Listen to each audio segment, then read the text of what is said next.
Hey everybody, in this, our final video, I'm going to talk about some contemporary issues in engineering ethics.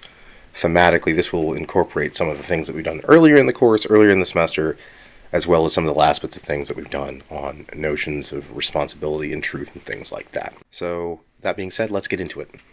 So some of the contemporary things that I want to talk about, I'm going to incorporate some things from, especially the back end of the textbook too, are notions of issues in things like infrastructure, the environment generally, some stuff with computer and information technology, which it's become its own domain of engineering today. We talk about computer engineering, and things like how we conduct research when it comes to engineering and how that's distinct from scientific research, and also similar to scientific research and concomitant with scientific research. And then we can talk about stuff like the manufacturing of weapons and things like that. So let's start by talking about the problem of, I think we can relate these two things, infrastructure and the environment. Obviously they're not identical. So when we're talking about infrastructure, what we can look back to, at least in the United States, is after World War II, there was a strong impetus to update the infrastructure of America. So from colonial times, the American colonies and then later the early United States had a series of roads, bridges, and things like that, but there was no really federal oversight of any kind until much, much later. And then by the time we get to the mid to late 20th century, we not only have federal oversight, but we have federal incentivizations for building things like bridges and roads. And so even the modern, contemporary interstate system, and we talked about this when we were talking about engineering achievements, as remarkable as it is, it also has various kinds of issues involved with it as well. And so I just want to explore some of those issues. I'm not going to go too in-depth because I don't want this video to be too long, unlike some of the last ones that you've had to watch. But when we're looking at something like infrastructure, different things that we can talk about. One, its age. So as I mentioned, that the interstate system in the United States, just talking about the federal interstate system, was implemented. Sometimes it's called the Eisenhower interstate system. You'll sometimes see the sign if you stop at a rest stop on an interstate. That started after World War II with the purpose of connecting places and making us able to get to places faster. Of course, that involved doing all kinds of things to get that done. But we can talk about all kinds of problems that are related to that. Some of which are a little bit more social and interpersonal, some are environmental. So that's why I said this is going to relate to notions of the environment, but it's not completely absorbed in the notion of the ethics of the environment. But consider in the interstate system when it was developed initially, this is true with all kinds of, if you will, stuff like terraforming, I suppose, that until the roads are there, and you can go to places today where there's a lot of roads and a lot of just concrete. For example, I used to live in Houston when I was in grad school, and one of the things that I remember about Houston, especially on the south side of Houston, north, like right around the southern part of Beltway 8, but south of the 610, all right, the little loop that goes around, there is so much concrete in Houston that it was like a concrete abyss. There was almost no nature on the south side. It was all concrete. There were really no trees, no forests, nothing. Now, I remember a couple of years ago when there was a hurricane that went through Houston relatively recently. I want to say like in the last 10 years or so. Houston flooded very badly. And it flooded very badly not because of like with what happened in New Orleans with Katrina. It wasn't because of like levees breaking or anything like that. Houston's a little bit more above sea level. It was because there was so much concrete that the water couldn't recede into the ground because there was really no ground to recede into. So because there was so much concrete, because there were so many interstates, and for example, in Houston, Texas, I remember this, the Katy Freeway, which is on the west side of Houston, on Interstate 10, west of downtown, but almost to Katy, Texas, which is about 20 to 30 miles west of Houston, is one of the widest interstates in the entirety of the United States. I want to say it's something like 10, somewhere between 10 and 12 lanes. I remember I used to live like right on there too. And it's just enormous. And it's not as efficient as you think it is, which is another problem that we can talk about too, is that adding lanes you'd think would be able to decongest traffic and make the commute times better. It does not. Studies have been shown to demonstrate that. But I want to think about, the fact that before the interstate system, and even the city of Houston was there, Houston was a series of bayous. It was natural. It was nature. And I'm not trying to make the point that, oh, here's nature. It's been conquered. It's been supplanted by concrete. That's intrinsically bad. That is not my point at all. But definitely the advent of changing these places is an issue that has to be considered, both for the environment itself and then, generally speaking, and then some particulars. For example, right now, closer to us, and this is related to what's happened in Houston, there is US 25. Now, if you live in North Augusta, 25 goes right through there, and then it keeps going south. It crosses the river, it keeps going south, and turns into Peach Orchard Road, keeps going down in Augusta to Waynesboro, goes from Waynesboro through some dinky places like Millen, Georgia, goes to Statesboro, keeps going south. Now, US 25 has been part of a project for some time now to become what will be, hypothetically, Interstate 3.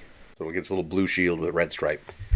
Interstate 3. That's the plan. Now, that hasn't come into fruition yet, and so just imagine an interstate that will take you all the way to Statesboro and then beyond, even all the way to Savannah. That's the goal. And there are other U.S. highways that are not interstates that might be converted. So, for example, out of Aiken, US 78 goes straight to Charleston. Now, if there's really, from Aiken, no straight interstate to take to Charleston, you really have to either go to Columbia on I-20 and then get on I-26 and then head down to Charleston. Or you can drive from Aiken on South Carolina 4 to Orangeburg and get on 26 there and make your way to Charleston. But there's not a direct way to Charleston. So maybe one day 78 could become an interstate that takes you directly from Aiken to Charleston. What's the problem? Why hasn't US 25 become Interstate 3? Part of the problem is that would involve doing more work to the road. And I remember US 25 south of Augusta but north of Waynesboro years ago was just a 2-lane road. Like, it had a bunch of hills and it was 2 lanes. The trees met up right at the road. And then I want to say maybe 15 years ago, maybe a little bit longer than that, like 2005, 2006 or so, they widened the road, so now it's much wider when you're going to Waynesboro. But one day it might have no traffic lights at all. It might be an interstate. Great. Okay, what's the big deal? All kinds of issues. One, you have to completely change the way things work when other streets are interacting with it. So you might need bridges where you lift the highway. You might need to change traffic underneath. And doing that, there's all these little inlets of places where they might have little streams or things like that, where, cars leak things like motor oil that gets into various streams and stuff, and that can affect all kinds of things with wildlife. It might affect the animals there. It might affect people's homes. Definitely people who had property there have lost some of their property as those interstates have, or even not, in this case not an interstate, but even just those streets have been expanded. So this, even though this is out in the country, so to speak, this is a part of a kind of an extension of the notion of urbanization, where you're changing the environment. And that has all kinds of effects which might seem beneficial at first, but actually end up being disadvantageous in the long run. Because in addition to all of this is something else that's come out in the history of the interstate system, is that with all these developments, or with all these roads that have been developed, especially since the 1950s, a lot of them have not been rebuilt since the 1950s. A lot of bridges that exist came about from the 1950s to the 1970s. They're not new bridges, they're old. And while it's kind of a misapplication in principle, there's this notion of the second law of thermodynamics, which again doesn't exactly mean this, but I'm going to loosely apply it here, which is that all closed systems are inclined towards entropy. Now, a basic way, again, sort of, to understand that notion is the fact that basically everything runs out of gas, everything corrodes, and everything breaks down. Nothing in the physical world as you see it is permanent. Everything breaks down at some point. And what we're seeing in the United States right now is a lot of that old infrastructure that was great, new, awesome in the 1950s and 60s and 70s. It's had a bunch of patch jobs since the 1950s, 60s, and 70s, and none of that has been really reconstituted. And there's not really the money to exhaustively reconstitute reconstitute it. You've probably heard in presidential elections, and I know even the previous administration, stuff like infrastructure spending comes up a lot. What is infrastructure? Those roads, those bridges, can we not just patch them up? We don't want to just give them a fresh coat of paint. They're falling apart. So this is another thing that comes into consideration as well. This involves human lives too. We're not talking about simply motor oil dripping into some sort of creek bed, which is itself a problem that we need to address as well. How to deal with that more effectively, because that creek bed, it doesn't really matter. Okay, that creek bed flows into the Savannah River. Now stuff where you're getting fresh water is now affected as well. That's not as much of an issue on the East Coast, but on the West Coast, where water comes from the mains coming down, the way things are irrigated, that becomes much more important, especially in those places on the West Coast that are much more heavily populated. But so this is a problem. Like, how do we fix this stuff, and what are the responsibilities for it? But we also have this notion, too, that's an issue. This is going to come up in other environmental issues as well. The notion of governmental regulations. Now, generally speaking, and I'm really not trying to pick on anybody politically here. Generally speaking, conservatives are a little bit more hesitant to endorse the notion of government regulation, broadly construed, whatever that means, like government stepping in and saying, well, we can't do this, we can't do that, we can't do this. And people that are liberals, I don't want to say on the left necessarily, but people who are liberals, and liberals is not left, liberal is, maybe center left. In American politics, I know we think of people who are liberal as way on the left, but globally construed, that is simply not the case. Globally construed, American liberals are conservative, generally speaking. Now, in this case, when we're talking about infrastructure spending and regulation, usually the notion of, if there's too much regulation, then companies can't do what they want. That's the general notion of regulation, but it gets extended to stuff like this too. So, okay, we need to have various standards that maybe bridges or roads need to meet in order to be just safe. Yeah, well, how can we stretch those kind of standards? And again, I'm not trying to pick on anyone in particular, but this ends up being the problem. There is maybe not enough regulation, standards that need to be met, and even when there are standards met, those standards are not enforced to the degree that they could be. Now, that's the case with infrastructure. It's also the case with issues in the environment as well.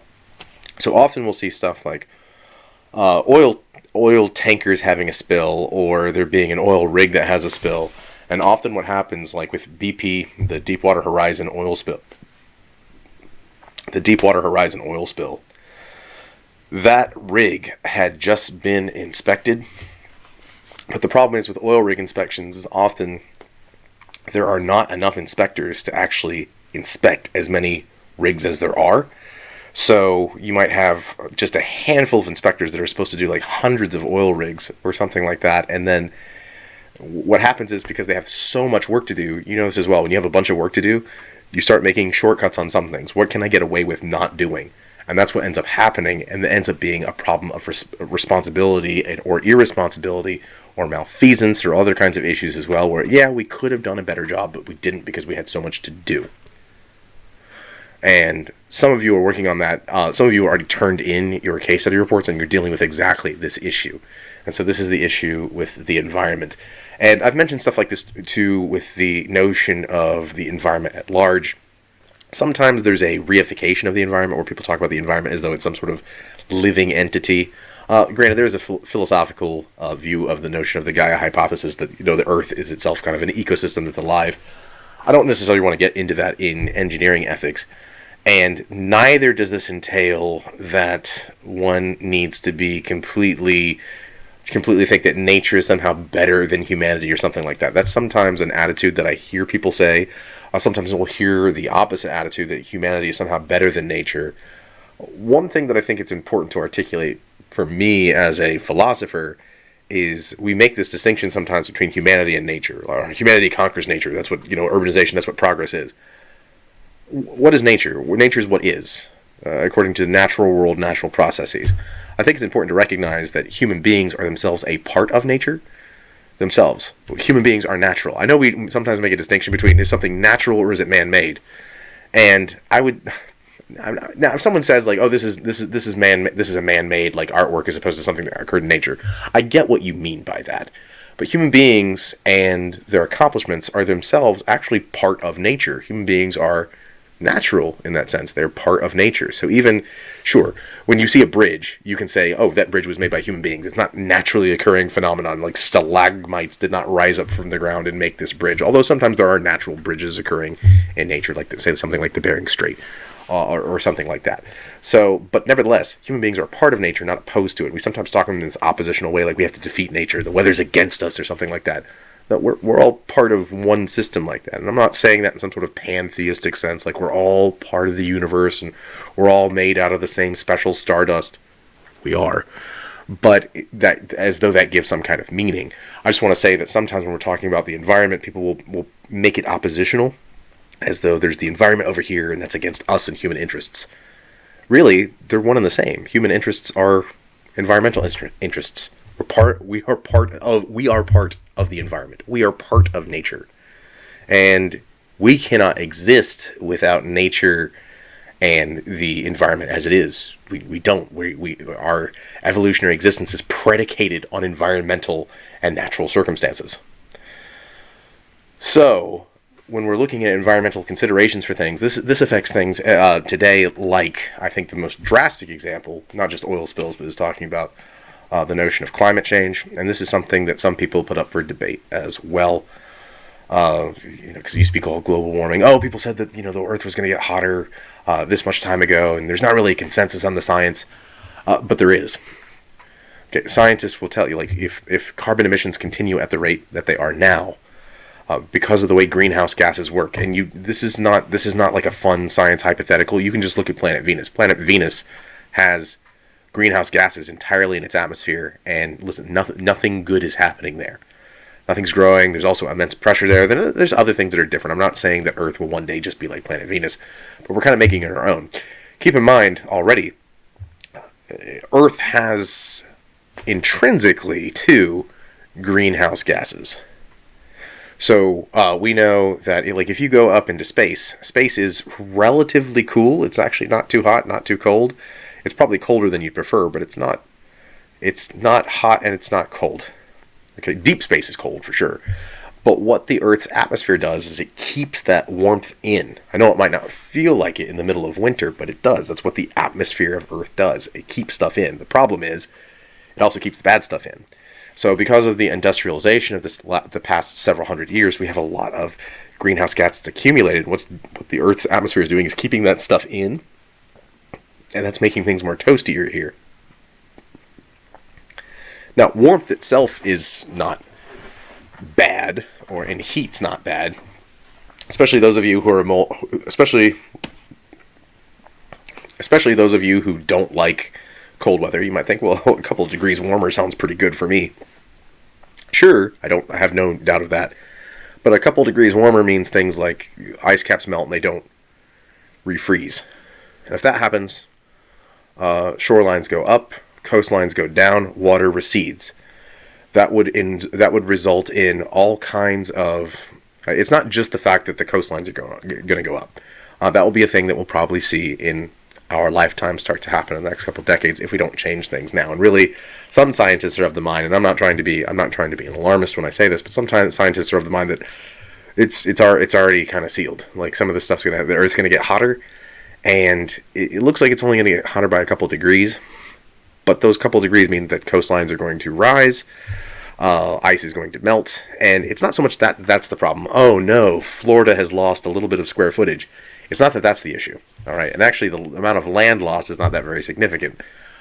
And the people that might have to leave from coastal territories in the next 50 years doesn't even seem to be that particularly remarkable. It would be bad, but not terrible. The problem is that's going to end up affecting all kinds of crops around the world. If temperatures change just enough, certain things won't grow, and other things won't grow well. So it could result in all kinds of agricultural issues, too. And what happens whenever there's these kind of things like famine and things like that, we see this throughout human history. It causes migrations. So I know, for example, people have issues now with migrant groups moving all around the world, not just in the United States, but in other places. Refugees from certain places going to Europe, refugees from certain places going to East Asia, refugees from certain places going to Rwanda. I've heard about that recently from the UK. And that, migration and immigration, that's already a problem. The problems of migration, immigration, emigration will be exacerbated by these issues. Now, it's possible, surely, that some of this stuff is naturally occurring in the sense of natural minus any kind of human interaction. But also scientists are of a consensus as well that this is certainly human achievements, and human carbon emissions are a significant factor in contributing to the ongoing climate crisis. And for that reason, it's a matter of engineers and scientists to figure out, okay, how can we curtail this one? And so there end up needing to be like, if it gets to this point that it's going to be like this, then what are we going to do? That's an issue. And then also now, like, well, how do we curtail stuff? And what you've seen various powerful countries do when they get together and they have these ecological summits, like, what are we going to do? Well, you know what? We're going to cut emissions. Okay, cool. Cut carbon emissions. What does that do practically? Well, it makes things be a little less worse, kind of, I guess, sort of. And so when we're talking about practical solutions, this ends up being an issue. And sometimes, like I've said this before in other lectures, sometimes you might think something is a good idea, and it ends up not being as good as you thought because of unintended consequences. The example I would give here, again, is the idea of, what's better for the environment, paper or plastic bags? And you might think, oh, it's plastic bags. Or plastic bags are worse for the environment because it's plastic. It's not biodegradable in the same, or at least most plastics are not biodegradable in the same kind of way. It's waste. So paper bags are better, but paper bags take more fuel to transport. So that ends up not being the case. It actually has a larger carbon footprint than transporting plastic bags. So it seems like a good idea, but it's actually not. And so things that seem helpful, you think you're doing better, aren't really helpful. And also what really doesn't help is the notion of what I'll call micro guilt, where, hey, did you just use a single plastic container? How dare you? That's terrible for the environment. Or you get like shaming for not recycling or something like that.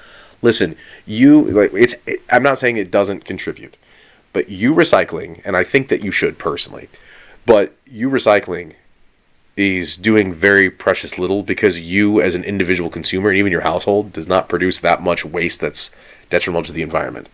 Probably you as an individual, your carbon footprint, you might have taken one of those tests, like, what's my carbon footprint? And you're like, oh no, I need to reduce that. Maybe you do. But the biggest polluters in the world are nation states themselves, and so governments and militaries and other private corporations. So, for example, the United States military as a whole, the Pentagon, the Army, Navy, Marines, Air Force, Coast Guard, Space Force, I'll throw them in too. Collectively, one of the biggest polluters in the world. Not just in the United States, in the world. Now, when I say that, I am not denigrating the military. That is not my purpose here. But I do have to positively state one of the largest polluters in the world. They're making a lot of waste. Some of that comes from weapons. We'll talk about that in a little bit too. Some of that comes from other things. They just make a lot of waste. So much waste that your little bits of recycling are doing nothing compared to what they could do to curtail their spending and their waste, their carbon emissions, and their pollutants. And it's not just the United States military too. Although the United States military is the largest in the world, so that's part of the reason why it's the largest polluter.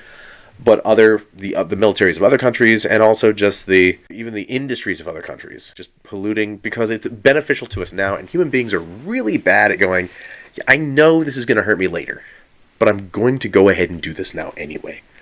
We do this personally, individually, egoistically, with personal decisions. Yep, I know it's a bad idea, but I'm going to do it anyway. Because I want to. You know what? I deserve a little treat. I'm going to treat myself. As humanity continues to do this, knowing what we know, it's kind of like after in the early 1960s, stuff came out about cigarettes being detrimental to your health. They cause cancer, they cause emphysema, they cause lung disease, they cause heart disease, they cause all kinds of problems. And before early 1960, that wasn't really well known. It wasn't. And then in 1960, it became well known. And there was a period there for about 3 decades, from the 60s to I think the 90s. I think smoking probably went down. But it seems like when I remember being a kid and there being smoking sections in every restaurant, everywhere. All right, you would just see people smoking inside constantly. And over time, smoking has gone down because they communicate, like, this is bad for you. That's gone down. Now, people still smoke, and I would never shame someone for smoking. I'm not the kind of person that would slap a cigarette out of someone saying, shame on you for doing that. Unless you were doing it, like, in a closed environment with, like, a child, then I might step in like that, personally. But if that's something that you choose to do, that's one thing. But now I think everybody knows, unless it's someone who's doing it as like a teenager that has that kind of immortal sense of like nothing's going to harm me. I'm gonna live forever, and they might not even concretely think that, but that's just an attitude that sometimes people have when we're young.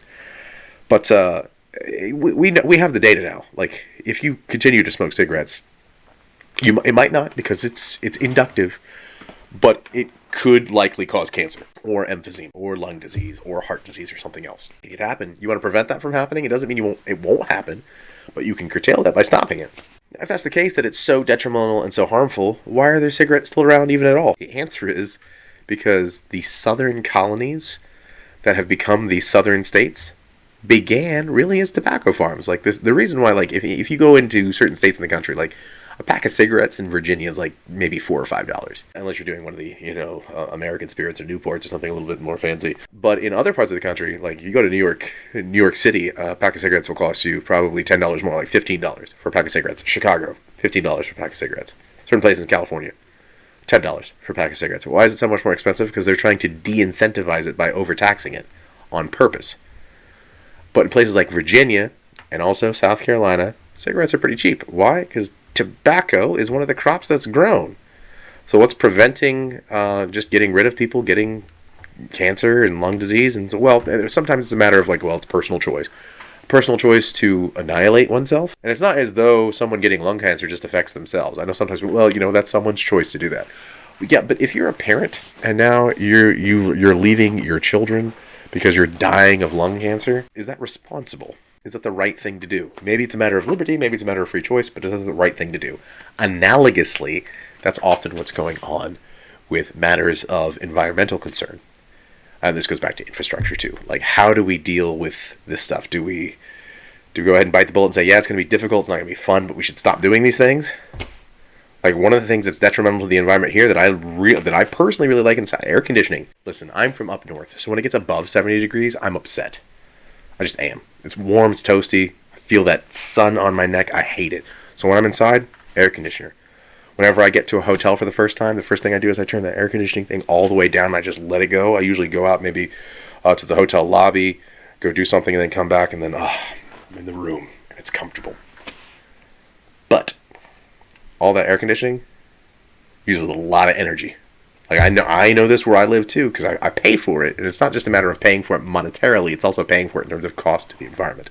So I know for me, I don't really run the heat in the winter, because I live in Augusta, in Georgia. Like, it's not cold. And actually, I think the last couple of winters have been less and less cold here. Like, there's sometimes, like, it gets to a certain point, I will turn the heater on. Like, listen, everybody's, wearing 3 blankets and robes and things like that. All right, let's turn the heater on. But in the summer, I'm definitely running that air.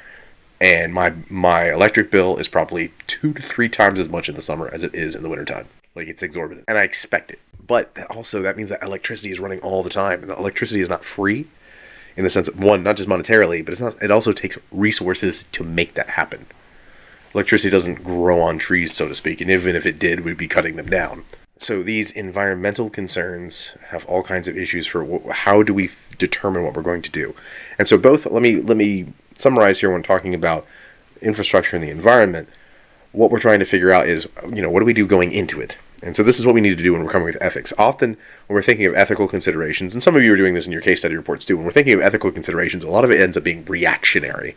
Like, we're responding to something like, oh no, that thing shouldn't have happened because people should have been checking this stuff before. When it comes to ethics, I think what's helpful too is to recognize that a lot of errors that end up resulting in events and incidents and problems could have been prevented had preventative care gone in place first. So analogously, I was talking there about cancer a second ago. Like, sure, we should have cancer treatments for people, but we should also have things that don't just cure cancer. Like, curing cancer would be awesome, but how much can we do to prevent cancer in the first place? And how can we enact those measures? Same thing in engineering. Rather than responding to, okay, like if there's an oil spill, what can we do to suck up the oil? Like, and engineers, even sometimes like kids working on science projects are working on that kind of stuff. What can we do to suck up the oil and make sure it doesn't spread to the wildlife? That's cool, that's great. How can we stop it before it starts? If we know what the contributing factors are when these incidents occur, how can we prevent those? A lot of the answer to that question is regulation. And making sure that regulation is monitored effectively, correctly, properly, and consistently. So those are my general remarks on infrastructure and environment. Let's move on to talking about the notion of some problems that have come up in computer and technology ethics. All right, now having talked about the environment and having talked about infrastructure, let's talk about weapons manufacturing next, because this is another thing that engineers can get into that can be a dubious subject for ethics. Well, first of all, let's talk about what is the function of weapons. Weapons are meant to destroy something, and we can talk about different kinds of weapons. We can talk about chemical weapons, we can talk about conventional weapons, we can talk about nuclear weapons. All weapons are meant to destroy. That's their function, that's their purpose. Now, I know we can extrapolate out and say that, stuff like, weapons don't kill people, people do.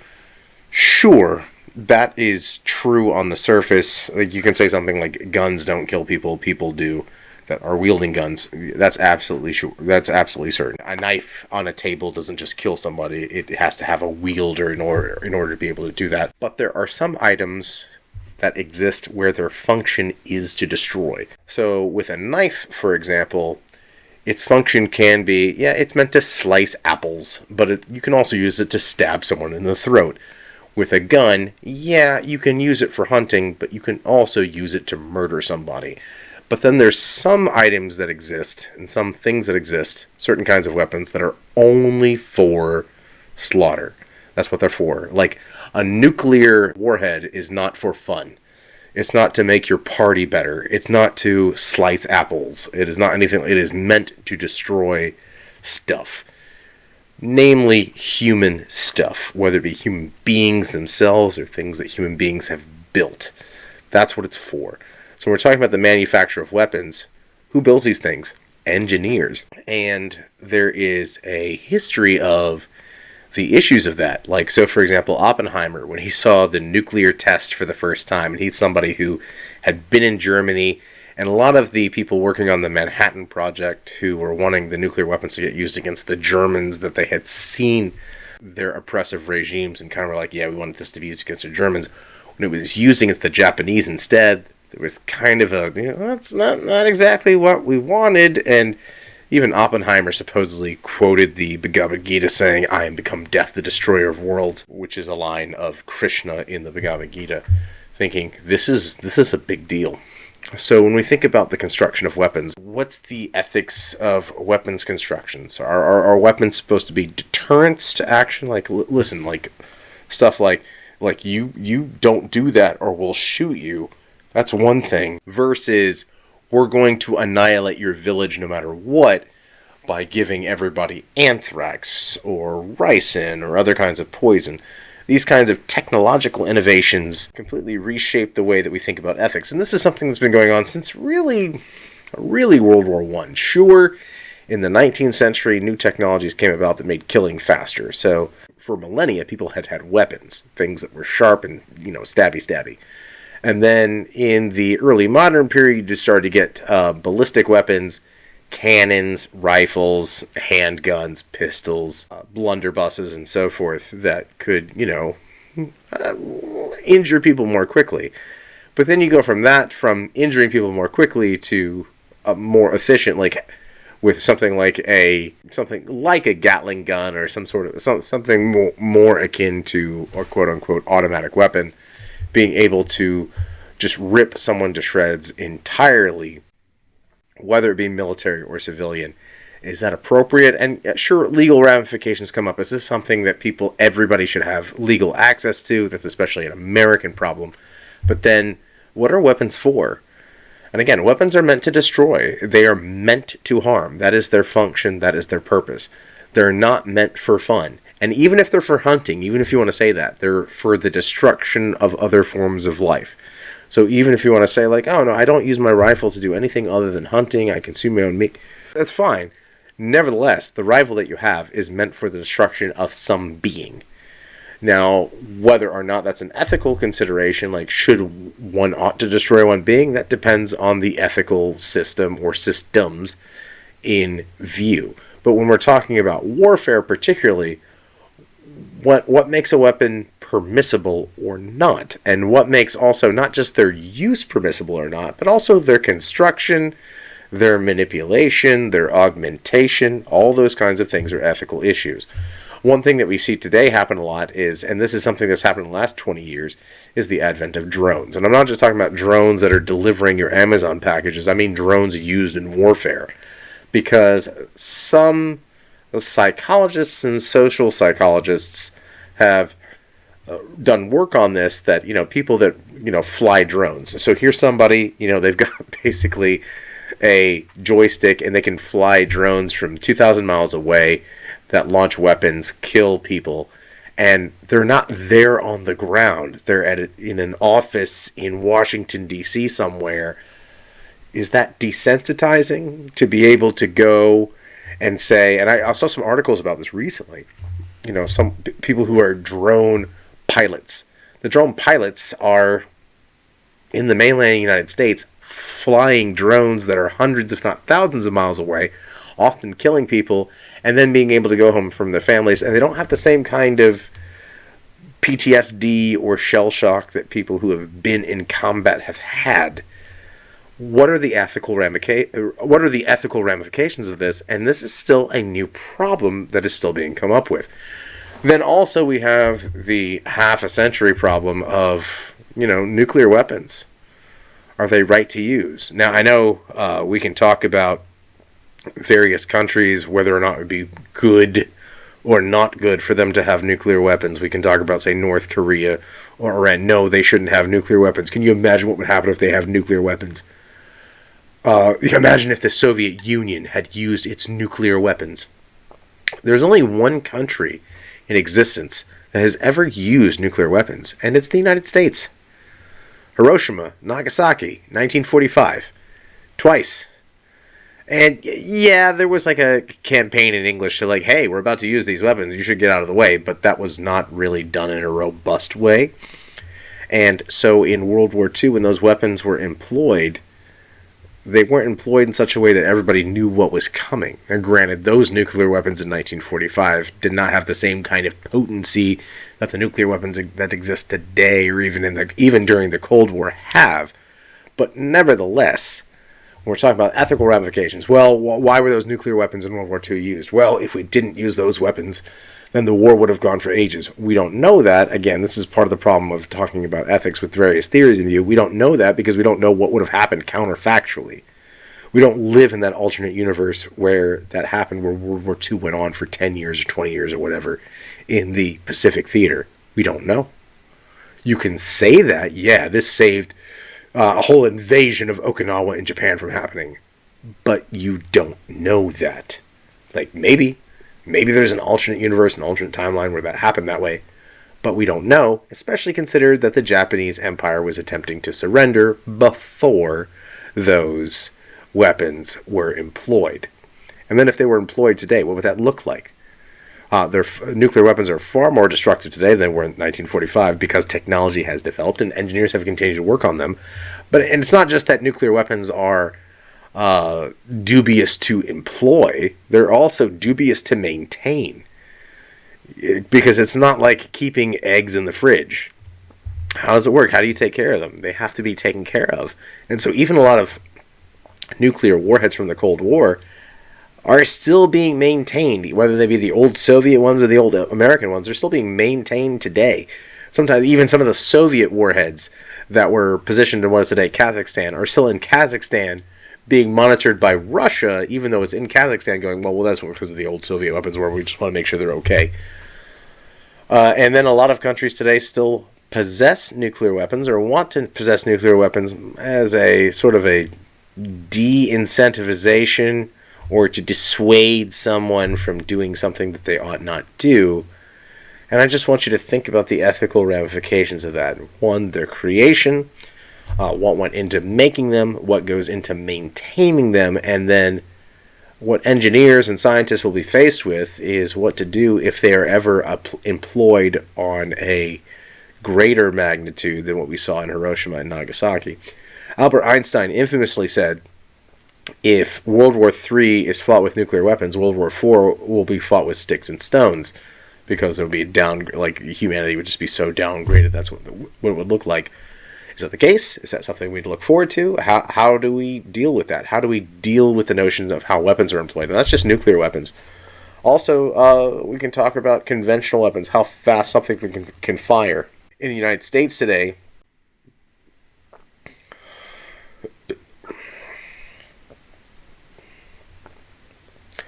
we can talk about when it comes to the Second Amendment, like, should there be quote-unquote assault rifles? What's the function of assault rifles?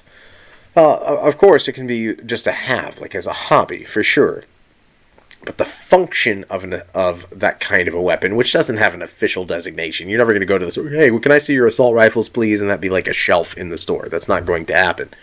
But when it comes to having those kinds of weapons, they're weapons that can deploy several bits of ammunition very quickly so as to annihilate anything that's in its range of assault. Hence, assault rifle or assault weapon. But you need not have that. You can have a semi-automatic pistol or handgun, or even an automatic pistol or a handgun. But it need not be automatic. You could just have a regular pistol or a handgun. It could even be like a revolver. You can still annihilate somebody with that. Is that something that's ethical to possess, to manufacture, to work on, to make more efficient? And all kinds of arguments could be made. Like in the American Civil War, a lot of rifles backfired. A lot of rifles got, there's too much gunpowder built up. People would lock that flint. They try to shoot. Bam, blow up in their face. Is it better to make weapons that aren't going to mess up? Same thing in Vietnam. The original M16 American rifle, as opposed to the Soviet AK-47, far less reliable weapon. It jammed a ton. And despite the fact that whatever you could say about the American Empire and America during the Cold War, should the soldiers and Marines that are having to use this weapon, should they have to deal with a weapon that's going to jam all the time? Or should be something better be made that's not going to have those same kinds of errors? And hence you move in the American military from the M16 to the M4. Everything I've said heretofore has to do with the notion of government intervention. So how does government come into play in this? And so when we think of government, sometimes we think of the notion of politics when we think of government, and politics is, as I can think of one of my mentors saying, politics is ethics writ large. Politics is ethics that we do or that we have on paper. So when we're doing politics, we're doing ethics that's been codified, at least, or been written down. And so when it comes to whether it be infrastructure or the military or the environment, the political body, the government, kind of dictates, like, here's what we're going to do. And so this is not having to do with those other items, the military, the environment, or infrastructure directly. But how does the government come into play? Whatever state that we find ourselves in, the United States, the United Kingdom, Spain, Nigeria, Bhutan, Japan, wherever we are, what's the role of government and how we come to these ethical considerations? Is the government supposed to be sort of an ethical body? Sometimes governments have various ethical committees on certain items that determine here's what we should or should not do. Sometimes governments are open to scrutiny that we can criticize and say, this government should not have done this thing this way. This politician should not have done things this way. This particular person in office should not have done this thing this way. This government should not have done things this way. This particular bit of political treatise should not have said what it said here, and so on. So figuring out how do governments fit into the equation, that is sometimes an ethical consideration. It's not merely a political one, because politics and ethics are often intertwined. How do they fit together? Politics is simply what we do to organize society. Sometimes ethics has to do with what we're supposed to do to organize society. Sometimes this comes up today in terms of gun legislation and also First Amendment legislation and both gun rights and gun restrictions legislation. What are we supposed to do? Are you supposed to just restrict the number of weapons that civilians have? Well, even if you do, what does that have to do with what the military is using? Again, in World War II, starting at the beginning of the war, for the Americans, 1941 and 1942, American soldiers and Marines were using the M1 Garand rifle. It had about a cartridge of, I think, about 6 shots. Okay, and you had to load it. That is very different from today, having something that just has a full lead-in of bullets that may be hollow point or not. All right, and even talking about the existence of hollow point bullets. What's the function? What's the purpose of hollow point bullets? To once they are introduced into a biological system, to annihilate all the internal components. It is meant to destroy. It's meant to annihilate. It's meant to kill. It's not merely meant to maim. It's not meant to cease. It's not meant to stop. It is meant to kill. That's its intention.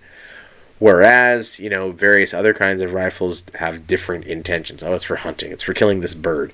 Many of those kinds of weapons that people, like, again, the AR-15 is not... The AR and AR-15 does not stand for assault rifle. Please stop it. It stands for Armalite. But nevertheless, those things that are designated as assault rifles, they are intended to destroy human lives. That is their function. That is their purpose. Even if they're not used to do so, is that the right thing to do? Should we have those kinds of things? How ought those items be politicized? Like, that is how should we think about it politically? What legal ramifications should there be for their use, their misuse, or their abuse? And also in terms of their construction, as someone who designs such a thing, do they have a kind of moral responsibility if they're used, even if they don't use them individually? Something to consider. Again, I've also talked about the notion of governments too and how they're involved.